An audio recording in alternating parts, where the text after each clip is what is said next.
when it's time to heal and feel, be real. You just gotta take your time, unwind and chill. Cause now it's time to love yourself. Build emotional and mental health. Cause Black woman, it's time to heal and feel, be real.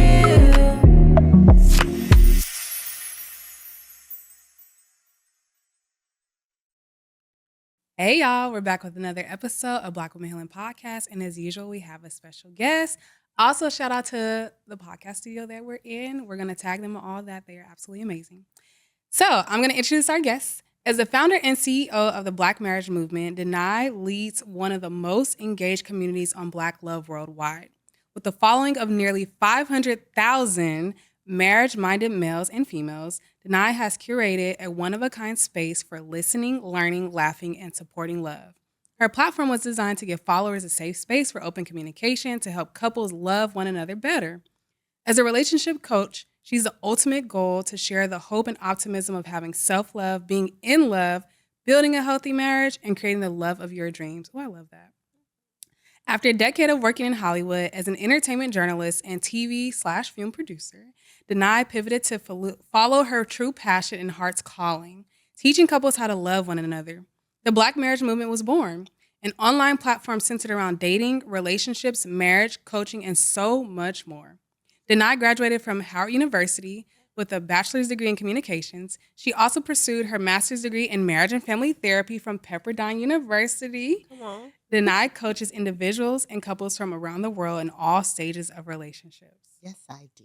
Welcome to our podcast. Well, thank you so much. Yes. So before we jump in, we always ask our guests of this or that. Danica, do you have one? Yeah. I don't want to take another one from the people. You want me to say one? Yeah, if you got something on your brain. Ooh, I hope we haven't done this one before, but would you rather have one song on repeat or one episode from a show you love? You mean like for the rest of my life or for how long? Question. Let's say every Sunday. Ooh. Okay. Doggone it, that's hard.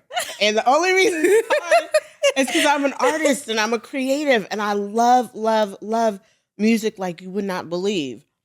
But I also love television like you would not believe. Like I was like Rosie O'Donnell. I was that kid who I could literally tell you every single thing that was on television when I was a kid based on what time it was. Yeah. And I'm like, because I cannot think of a show right now, probably because I'm not thinking Cosby Show or A Different World, I'll say a song. I'll say a song. And yeah, if I had to hear a song every week, do I have to say what the song is? Yes, please. I want to hear now. Oh, gosh. Okay. That's even hard too. Probably something gospel. Okay. When I was in Zimbabwe recently, my cousins, all they listen to is gospel. And so I found a new song and I'm completely in love with it. And it's called You Remain. And it's just beautiful. And if it wasn't that, then I would listen to something by Stephanie Gretzinger. Like she's got this compilation of mercy, which is like you desire mercy, and mercy triumphs over judgment. And I love that. And then it goes into this whole other thing. But it's like 3 songs strung out in one. But I think the reason why it would be gospel for me is because gospel picks me up, it lifts me up, it reminds me of who I am, it reminds me of who God is, it reminds me that everything is going to be okay, and that no matter how much is going on with the world or how much things are crazy or upheaval or surprises, there could be 20,000 surprises for me, but they're never a surprise for God. Yeah. So I'm always reminded of that. And I love particularly gospel that has scripture in it, because then you're reminding yourself of what God has already said to you. And it's just like, yeah, this is already, I can pray this all day long and that's great, but the answers are already yes and amen because it's his word. I'm just speaking his word back to him. So yeah, that lifts me. That feels good. Ooh, that feels so good. That feels real good. Yeah. I'm even thinking how you said that song that has like 3 different songs in it. I forget about music like that. Yeah. That's like They don't really make it anymore. That's why. don't. Yeah. And that's what I'm saying. It's like you have to listen, go to YouTube, just put in worship. And I'm telling you, there are a lot of churches who still to this day will just have worship services. And you can just go in with them. I'm telling you. And that's when you'll find these beautiful compilations of like song after song after song. I missed one at my church. Can I just say one more thing? Yeah. On Wednesdays, I would go to, and this was prior to the pandemic. Everything switched up after that. But I was going to church home. And I missed the Wednesday when Justin Bieber was in church with Chandler Moore. And they did the song. What was the song called? I am not going to remember the name of the song. But it's based on the scripture of like, be anxious for nothing. And when I tell you, it takes every ounce of worry away when I listen to that song. And that version. You have to send it to us. Now I have to Listen, hear it. I will send it to you. It is so fire. I'm like, and shout out to Justin. I've seen him in church, and I should not do this, but I'm going to say this because it's a good thing. When celebs and things come to church, or when politicians and things come to church, I kind of look to just see, what are they going to do? Like, are they going to come in, like, make an announcement and leave? Or, are they going to mingle? Whatever. And I sat behind him in Bible study one time. First time I'd ever seen him in church. And he stayed for the whole Bible study. He went out at one point at the end of the service. And I thought, okay, he's not going to mingle. Came back out 5 minutes later, mingled with anybody who wanted to mingle. I was like, that's a believer. That's a believer. That's the real thing. I was so impressed with him. I did. So then finding out that like he was also like worshiping as well, and not just worshiping, but like using his gift and offering it up to the body. I loved that. I was so mad that I was not in service the week that he did that. But yeah, it's a really, really beautiful song. Jireh. I couldn't remember. It's Jireh. The song is called Jireh. And Jireh, as you guys all know, is, Jehovah Jireh is our provider. So it's the most beautiful song because it reminds me that that's who God is to me. He's my Jireh. He's my provider. And provider is whatever you need, which, taking us into relationships, one of the biggest misconceptions for men and women that I believe is sort of creating confusion and creating pain in our relationships is we think that provider men only means money. And what I tell my audience is, yes, providing includes money. However, like, don't, not provide for your family. Scripture talks about that. A man who, doesn't provide for his man is an infidel. But money is the lowest level that a man provides on. There are so many other things that your woman and your children need that if you do not give them, they end up feeling neglected, abandoned, and ignored. Right. Yeah. So Absolutely. all of it. We need all of it. Right. Yeah. I mean, you changed my mind on the this and that. As soon as Myra said this or that about the show or the songs, like I'm a TV person, so I'm thinking like Martin can play all day, like Living Single or something. But you actually just changed my mind about like the music, like especially like those types of songs that like go into the other ones. And I just imagine my whole self cleaning, but even just chilling, laying, just listen to it. I imagine me turning it up real loud, turning it down, like on low, just kind of there. So I think I might be with you on the song. Come on, songs. I don't know. I'm gonna have to go through her catalog. There you go. I will send you everything. I'll send you everything I just mentioned. I'm gonna have to and figure it more. out. Yeah, cause I like to share. Yes. yeah. What's that? What is that? Sounds of Dark. No, you're not gonna say Sounds of Blackness because that's what I was gonna say. Optimistic. Well, I don't know if that's the name of it, but that's when I think of. You keep. Yeah. I wasn't thinking Your about head that to one. the I love Yes. that. Was what I was gonna say. So that song is long. Or like, "Don't one steal song my I'm thinking song." of this is long. They have a song that's like 7 minutes long also, but I can't think of the name Yes. of it. But yeah, something like that. But definitely can go in your. I think I'm gonna choose that. Yeah. What about you? Wow. So I was gonna say Sounds of Blackness because I absolutely love that song. But I've been really feeling Everything by Mary J. Blige. And I've been like having this different experience with love songs where like I sing them to myself And it's the most powerful thing ever. Like, I've been singing You're My Everything by Mary J. Blige to myself. And then when I was at the concert, I was crying because I was like, oh my God, like I really feel this about myself. Because at first I thought the song was about my daughter. Like I love Mary J. Blige, but a lot of her songs, I feel like this is about my child. Like when I became pregnant, when I had her. But then I was like, no, this is actually, you got to sing this to yourself. And it's the most healing experience ever. Like I actually listened to it on repeat, like over and over and over. Oh my Yeah. goodness. I wish we could pick 3 songs. Oh, that ain't what she said. Nah, but do y'all know You Send Me Swangin' by Mint Condition? Used to me swinging. You Send Me Swangin'. Never heard it. So apparently it's a very popular song. I had never heard the song until I want to say like 2 months ago. And I listened to that song like 5 times a day. Like that's how much I love it. It's something about the way the song makes me feel. And again, I sing it to myself. Like I'm not thinking about like my partner. I'm not thinking about anybody. I sing it to myself. I'm loving the self-lovery. Yeah. The self-lovery is real. Yes, yes. Well, y'all, let's go ahead and jump into some questions. Are you ready? Okay. So you made a bold transition from Hollywood to focusing on relationships and marriage. Yeah. Can you share more about what inspired the pivot and how your background in entertainment influences the way that you go about your coaching?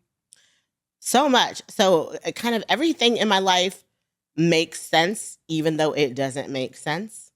And I say that because most people would think, okay, well, a career in Hollywood has nothing to do with helping couples to get along or teaching people about love, etc. But it totally did. My name is Danai. Danai is a Shona name. It means to love each other. My middle name is Padamoyo. It means go ahead and love each other. No. It means what my heart really wanted. First name is go ahead and love each other. Last name is Maraire. That is many with wisdom, or the ones who teach and tell the people. So biblically, I believe that God gives people names, and your names often have your mantle. They will tell you something about your talent, your gift, your personality, the kind of person that you are. If you read through the scriptures, you'll find that. And so if you take my whole name, you literally can make it say, what my heart really wanted is for the ones with people to teach and tell the people how to love each other. Excuse me. What my heart really wanted was for the ones with wisdom to teach and tell the people to love each other. So that's what I do. Mm-hmm. And relationships have always been my thing. Love has always been my thing. I'm a big lover. And that was before I was ever thinking anything about entertaining. But I come from an entertaining family as well. Both of my parents are musicians. Both of them are teachers. My grandparents are teachers. My grandfather is a headmaster. And I grew up in this really vibrant, abundant community of both artists and teachers, etc. And then you got this whole love thing going on as well. So when I was 15 years old, I would counsel girls all the time, partly because my brothers were super popular and they had half the basketball team or the football team like in the rec room, and I'd be listening in on what the boys were all saying. And what the boys were saying and what the girls were understanding were two totally different things. And so I started being a go-between between the two, and that just never stopped, and it just kept evolving. So even when I went to Howard, even when I, came to LA and I started doing, working on television shows and working in movies and things, I got to do a lot of interviews, and a lot of times I would sneak a marriage question in, a relationship question in, a love question in, et cetera, because it's just always been a part of me. But so has like music, entertainment, film. When I was telling you earlier, in the icebreaker about how I could literally tell the time of day by whatever was on television, you know what I mean? Mm-hmm. I've always consumed the content, and I've always worked on being a creative as well. So I know it doesn't seem like they're the same, but they do kind of merge. And so I was working on a show with a major network, and it was like my favorite job ever. And we abruptly got canceled. I know. And so when we got canceled, it was in the middle of the 2008 downturn, right? Mm-hmm. And so the market was in free fall. No one was hiring. We were in like the worst economy since arguably the Great Depression. And I couldn't find a job, and I was on unemployment, and Obama kept extending it. And I've always been a nerd. I've always been a scholar. I've loved books. I've loved learning. I will not stop learning until I die. And I finally went, you know what? Let me go to grad school since, I'm on unemployment and I can't find a job. Let me do something that is still going to increase my skill sets, that's in an area that I love, that's something that I'm super interested in, and not waste this time of not being able, to find a job. So that's what I did. Wow. Yep. Pepperdine, here we come. And yeah, after that, I ended up through a bunch of ups and downs. I started a couple of companies, and as you know, usually your first one doesn't go very well. Got a bunch of things, had a bunch of failures that were really, really big, and ended up renting a room from someone. This is very interesting. Ended up renting a room from someone who was a friend of mine, had a big house and a family, and I didn't have money, but I did have time. And so I got onto YouTube and I just started scrolling through how to make a page, how to make it profitable, how to build an audience, all these different things. And I consumed as much as I could for about 30 days on how to create like a successful Instagram platform. And that was, 7-8 years ago. And now we're at 500,000 followers. And there you go. And the crazy part about that story is I was renting a room in her home, right? And I could barely afford to pay for the room that I was renting in her home. She now rents a house I bought based off of the money that I made doing Black Marriage Movement. I bought a house and I bought it in Dallas because I was going to stay in Dallas with my mom. Whole other story. But the point is, the woman who I used to rent a room from is now renting my entire house. That's wild. Is that not insane? Full circle. Come on, Jesus. It is, but it's not. Come on. I know, right? Right, because God. But God. Right. Always, but God. Yes. He has so much more in store for you than you could ever imagine. Ask, hope, or think, as he says, So it was better than I could have thought. And yeah. And thank you for everybody who supports the Black Marriage Movement, because I would not have that if it were not for them. Wow. Yeah. Oh my goodness. Thank you so much for sharing that. It's so inspiring. Yes. I'm just hearing you exude just like from your story. Like you just like, look. But getting into it a little bit more, can you share with us a few reasons why Black women and Black men initiate divorce? You know what's so interesting about that is it seems to be one of the most common subject matters that is constantly brought to the platform. So one of the things I prayed for, and by the way, I prayed for everything. I will tell you, if anybody asked me what was my secret, my main secret was I asked God for everything. I was dependent on God. I didn't have nothing. And so I was constantly like, okay, God, this is your thing. I'm dedicating it to you. You show me what to do and I'll do whatever you say. So I pray for everything. And one of the things that I asked for was a really vibrant page when it comes to like discussions. I have two rules. One is that you cannot be disrespectful to myself or to any guests or to each other. It's a love page. And the second is I ask that you not use profanity, because then that elevates the level of the dialogues. And then we're just kinder to each other, if we have rules like that. And so one of the biggest topics that people are constantly bringing to me, whether it be men or women, usually men, is 70% of divorces are initiated by women. And so, yes. And what I started noticing is that a lot of the men do not know why. They do not understand why. And they make that clear because the things that they are saying that women are leaving them for are not what the women are saying.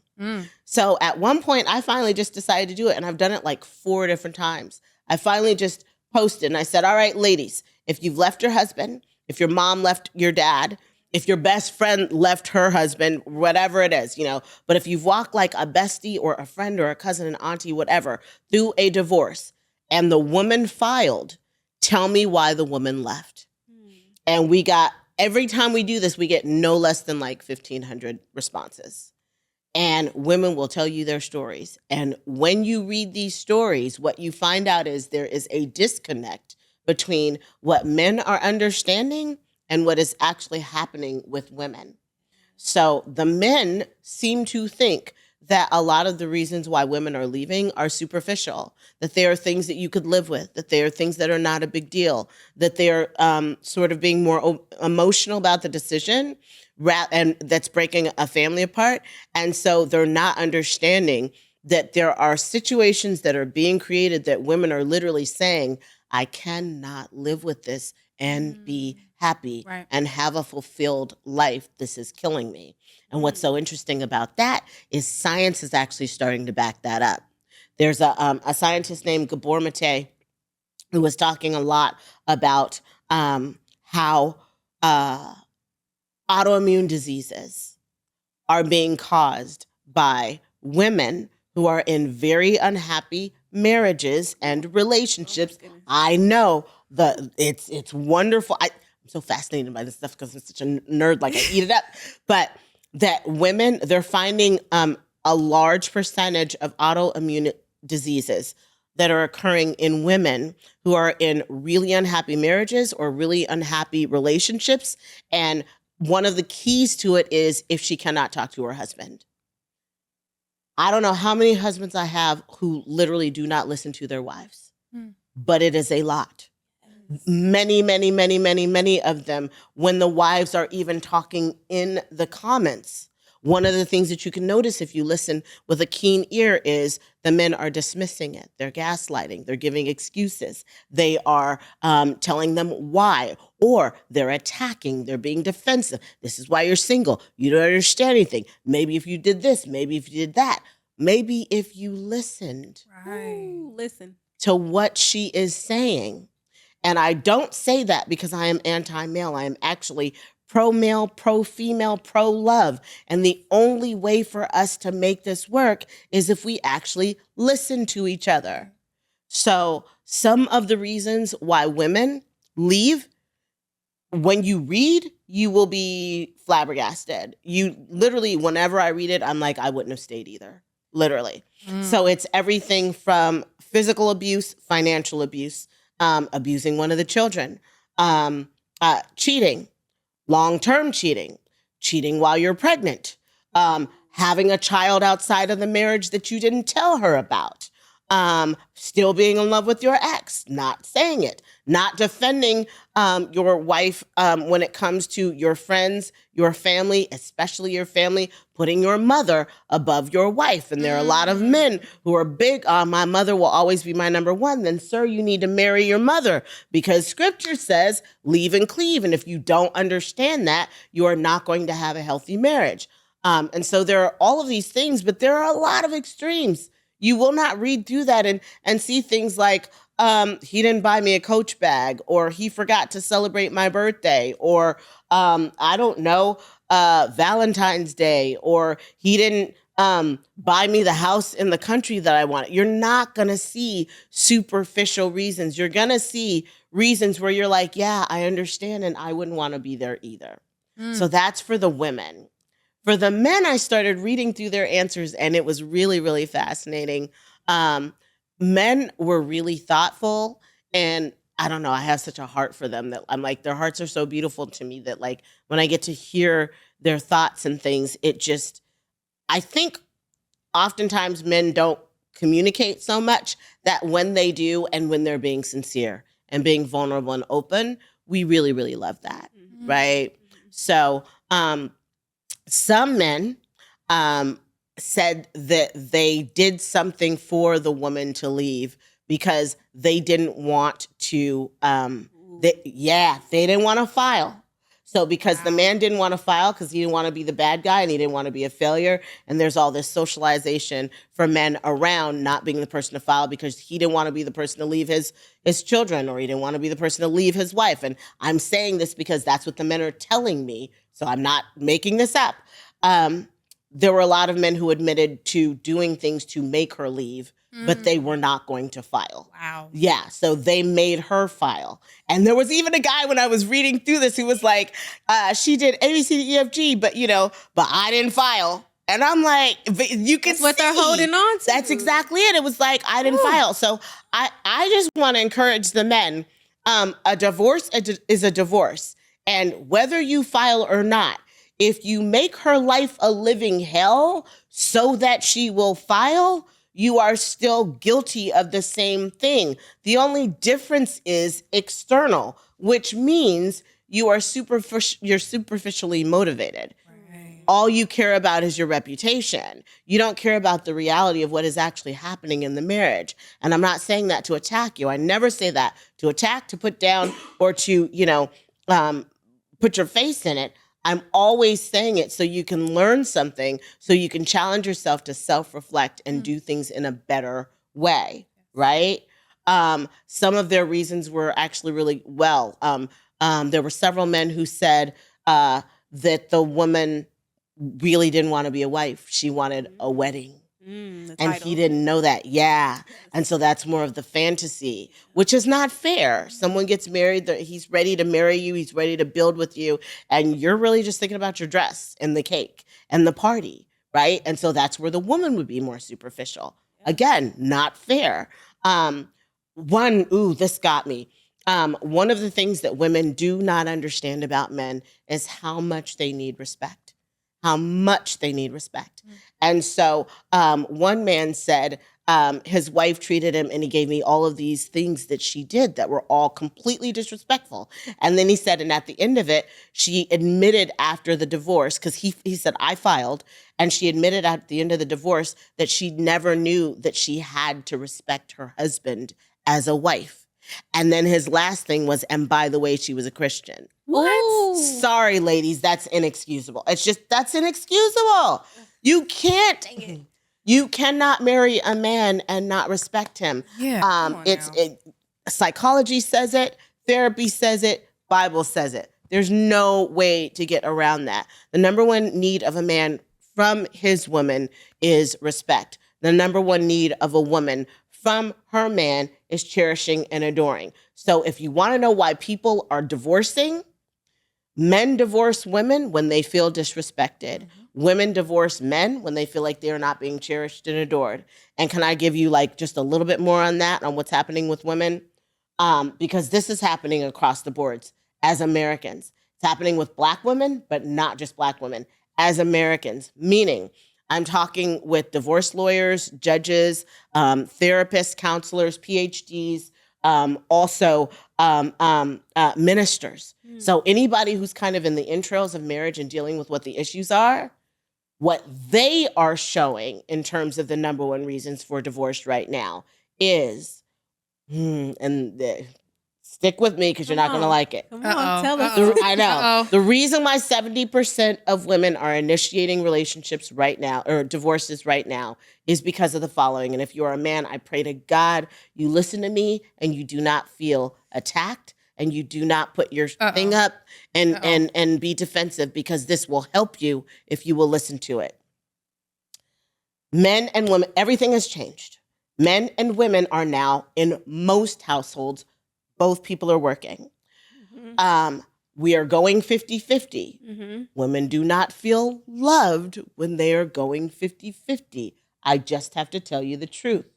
A woman would like to know that at some point during her marriage, even the most ambitious women, at some point during her marriage, usually when the children come, and by the way, she might not know this about herself when she first gets into the marriage, which is why I'm saying, listen to me, because I can tell you, at some point, she would like to not have to work. At some point, she would like to be able to rest in feminine energy and take on caretaking, take on taking care of children, take on taking care of her husband even, okay? Taking care of herself as well. Not being overwhelmed, not being exhausted, and not being in an environment all day that requires her to be masculine, which is what work does.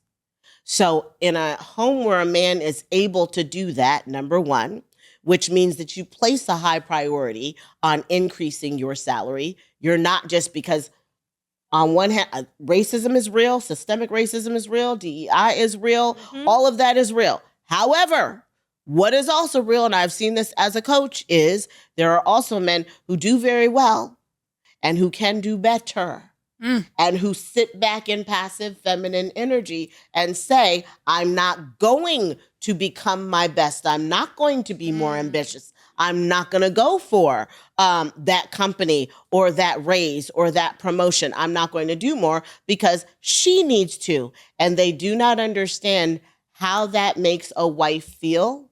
And loved, I will tell you, is not it.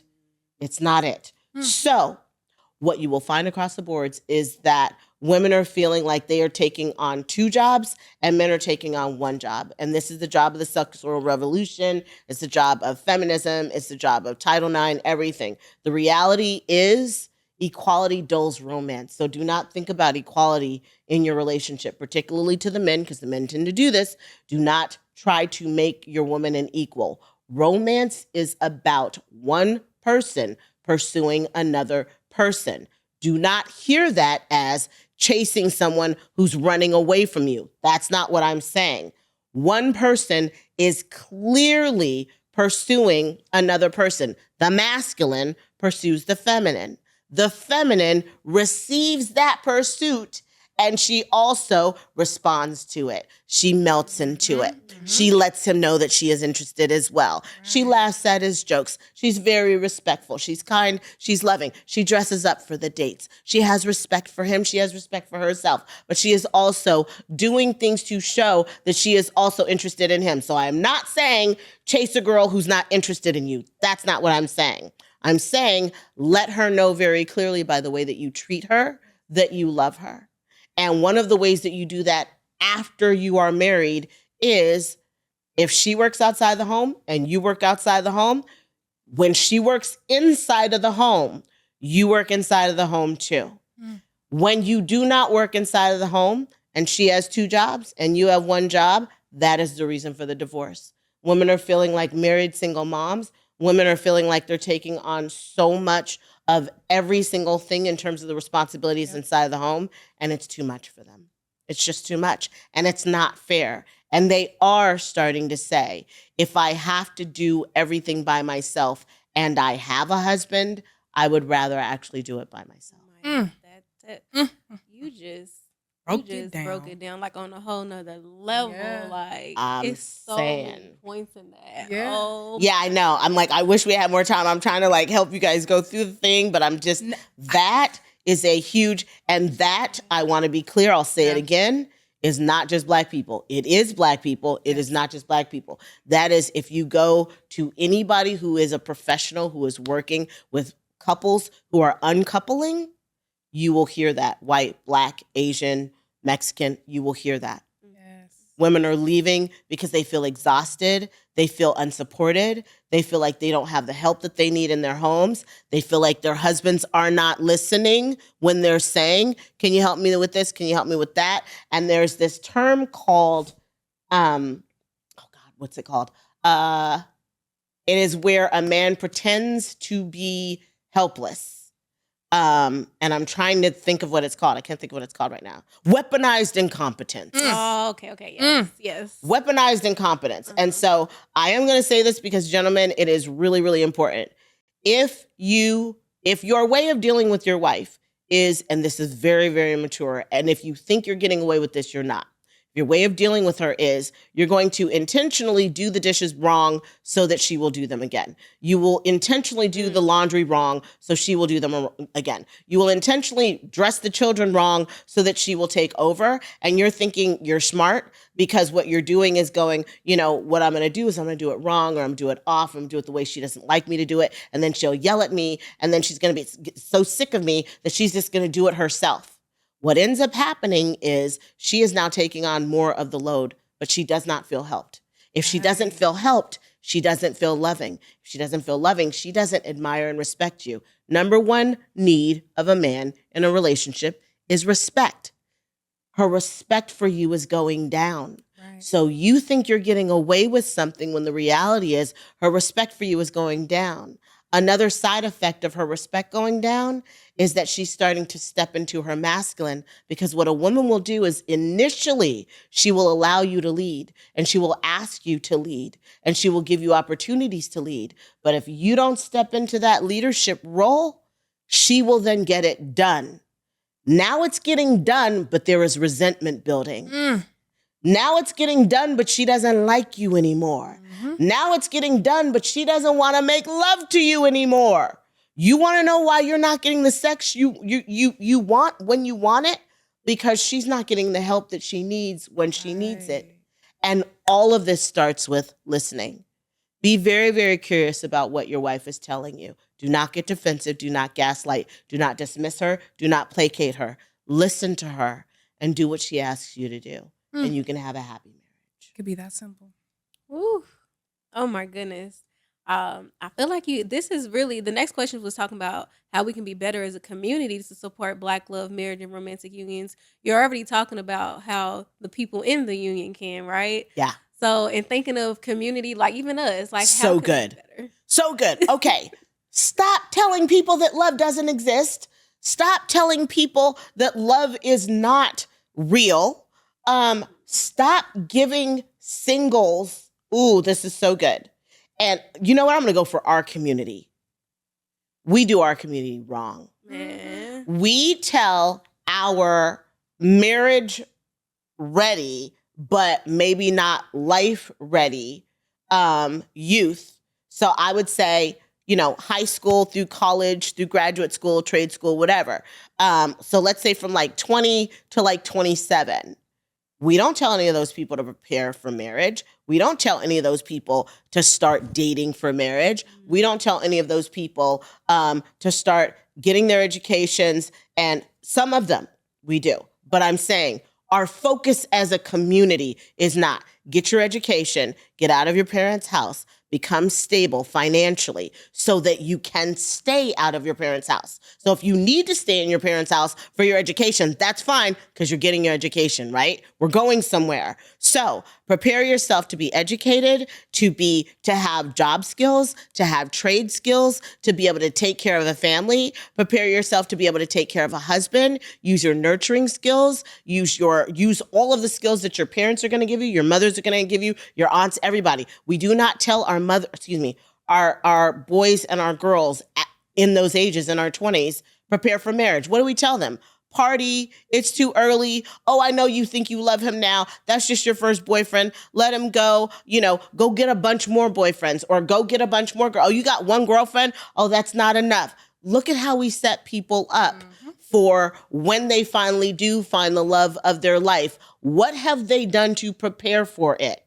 I always say, you will do in the game what you do in practice. If all you know how to do is survive the dating world, every single thing that you are learning to survive successfully in the dating world, particularly today, will kill a marriage. Oof.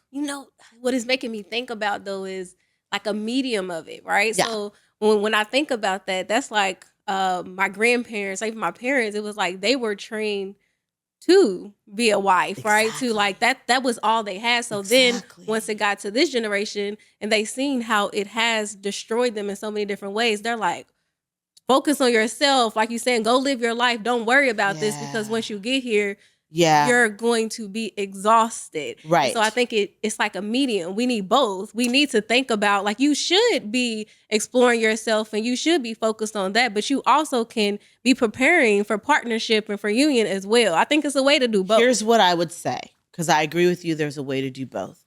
I am not saying, for instance, get married at 20. That's not what I'm saying. I don't think you're ready. And I do think that there's more maturing that needs to happen, on top of the fact that how many 20-year-olds can buy a house, have a job, buy a car, be out of student loan debt, and start working together as a couple. Your frontal lobe isn't even done until you're 25.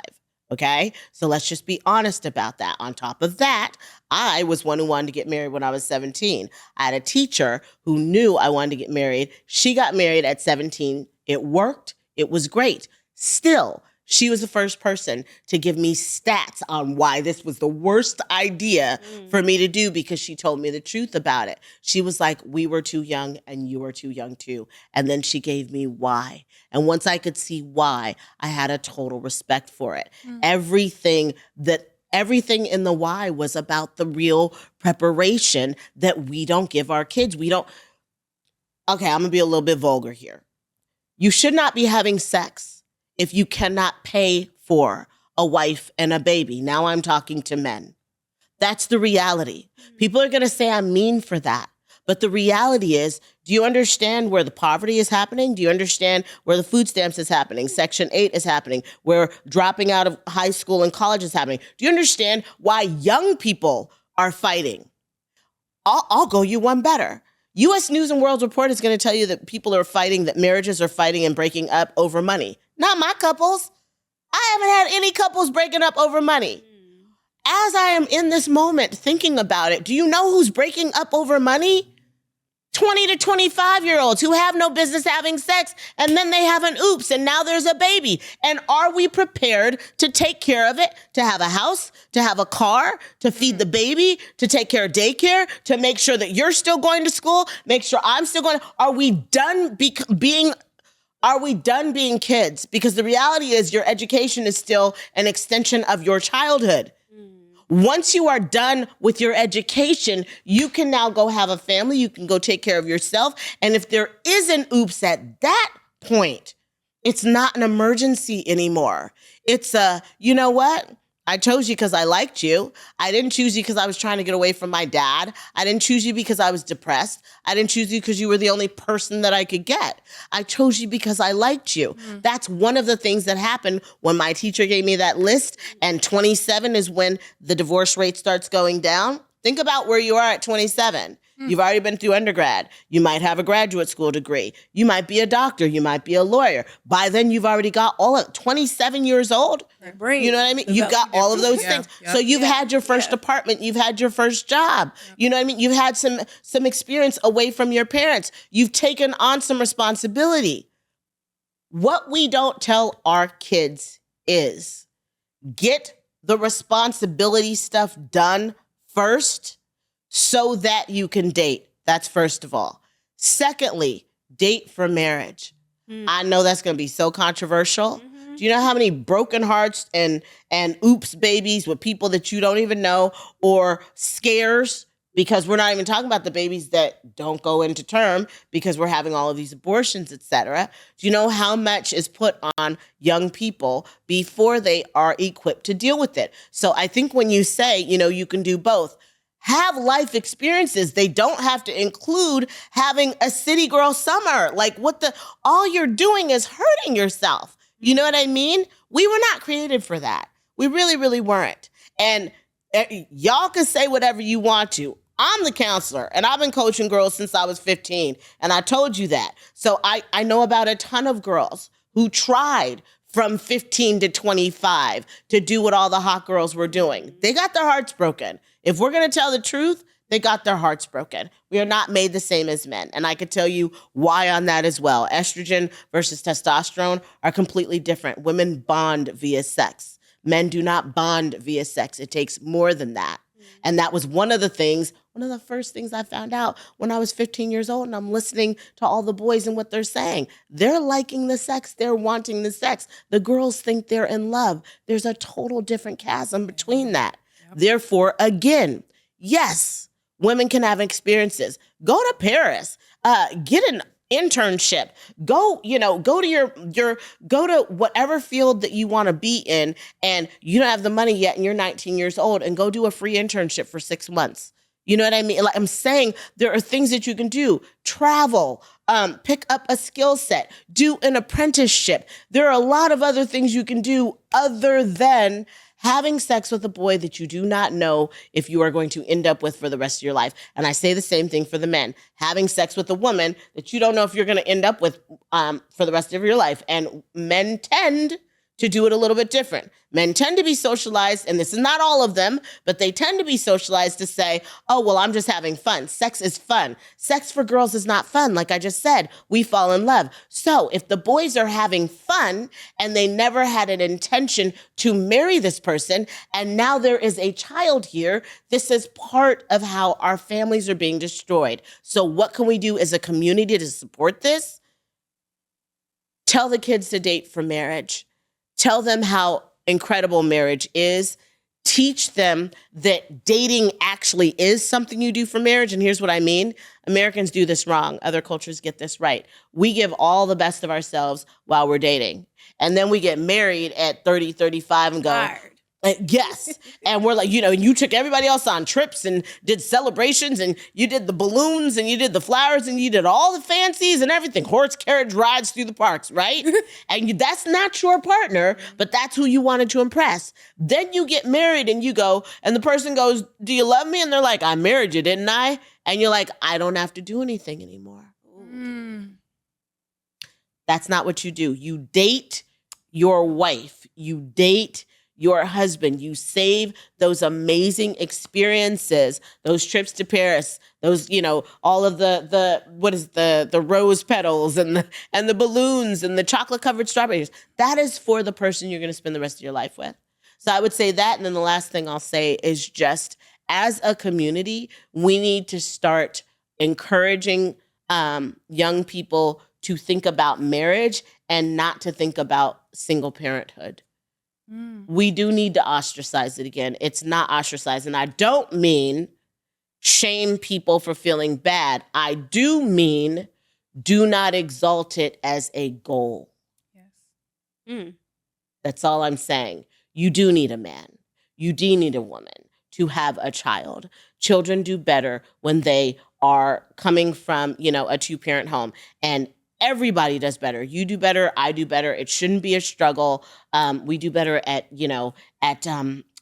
wealth building. We do better at keeping our kids, giving our kids a structure that gives them, the self-esteem to go into the school system and to do better in school and to not end up in prison and to not end up as teenage pregnancies and to not participate in truancy. The love of a mother and a father inside of the home who love each other and are married has a special blessing on it. And I talk about that a lot. Even the fact that, and this is the last thing I'll say on this, you can have a couple who's shacking up and they've got kids and they bought a house and they're doing the things. And you have a couple who's married and they have kids and they bought the house and they're doing the things.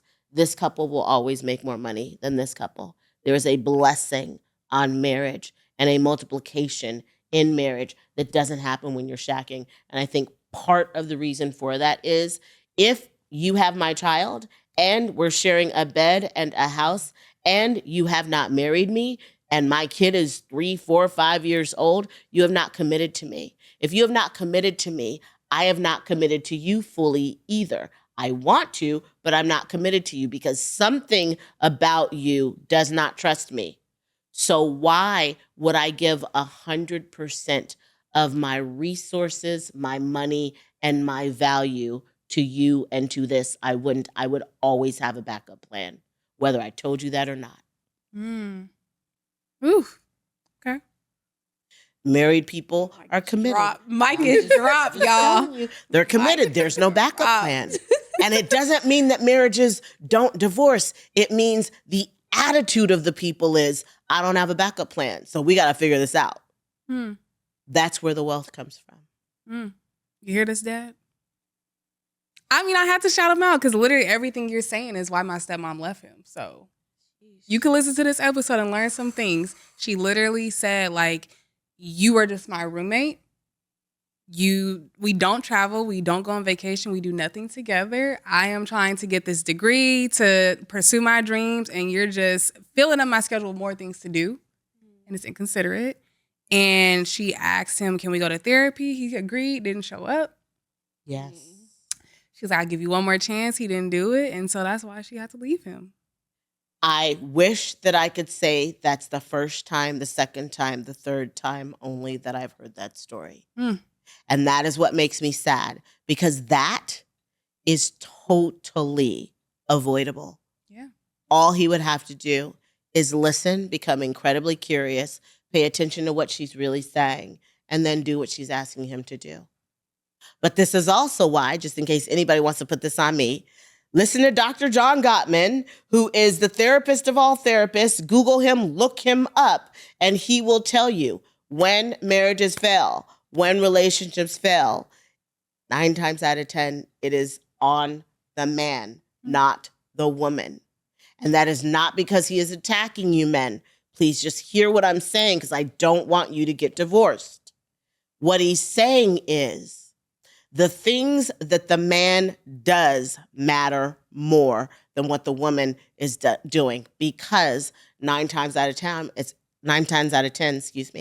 it's what your stepmother was doing.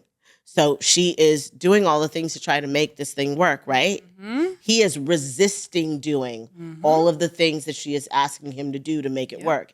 He knows he's resisting. Mm-hmm. And that's why I said weaponized incompetence. Yep. It's a very real thing. And that's why I also said, gentlemen, please hear me when you think that you are winning and you're taking a shortcut because you just got out of doing whatever the thing was that she wanted you to do, you are losing your woman. Yeah. Yeah. So that's where we're going to wrap it on up, y'all. Do you have any takeaways for our listeners? Please give us some gems. Love each other. It's so much easier. Just love each other. That's all I care about. All I want everybody to do is love each other. Do not lie to people. If you don't like somebody, do not use them as a placeholder. If you don't like somebody, do not waste their time. Women have a certain amount of time with which they can have children. If you know you do not want to have children and a future and a love with her, do not waste her time. It is incredibly, incredibly debilitating. If you know you are not interested in him, don't waste his money. Don't have him paying your bills. Don't use men for dinners and breakfasts and brunches. And stop this. What is this? You're going to the most expensive restaurant on your very first date and taking a freaking doggy. Stop it. Y'all need to respect each other. Yes, a doggy bag at the most expensive steakhouse in town. Talk about, can I bring some home for my roommate?